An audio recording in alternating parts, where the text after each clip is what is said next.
Жеңілдетілген автонесиелеу бағдарламасының шарттары белгілі болды. Жақында сенатор Сұлтанбек Макижанов жеңілдетілген автонесиелеу бағдарламасын сынға алған болатын. Сенат депутатының айтуынша, екінші деңгейлі банктер сұнған жеңілдетілген несие көлемі халықтың сұранысын қанағаттандыра алмады. Оған автонесие.kz платформасында 18 секунд ішінде аяқталған лимит мөлшері дәлел деп айтты ол. 2015 жылдан бастап мемлекет жеңілдетілген несие беру арқылы отандық автоөндірушіні қолдаудың нарықтық тетігін қолданып келеді. Біздің мемлекет отандық автоөндірушіні қолдай отырып, осында өндірілетін өнімнің қазақстандық құрамдас бөлігі арта түсетініне сеніп отыр. Мемлекет қаржыландыратын жеңілдетілген несие отандық автомобиль өндірісін дамытуға іс жүзінде әсер еткен жоқ деп айтуға болады, дейді депутат. Сұлтанбек Макижанов жеңілдетілген автонесиелеудің жалпы автомобиль өндірісі саласының тағдырына қатысты үкіметке бірқатар ұсыныс тастады. Айтуынша, еліміздегі жеңілдетілген автонесие беру автомобиль паркін жаңарту мен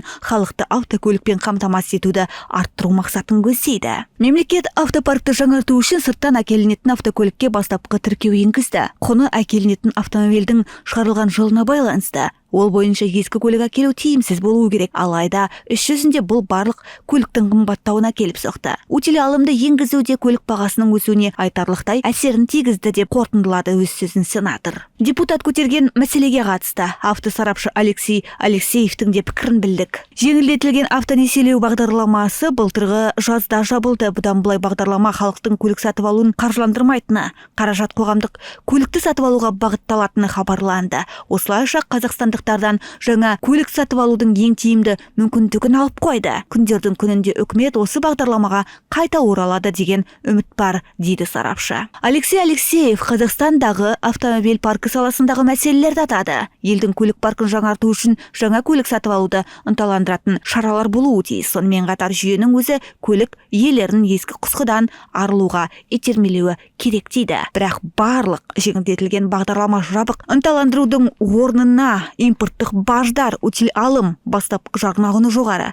Жеңілдетілген несиелеу бағдарламасы аз да болсын көлік паркін жаңартуға мүмкіндік берді.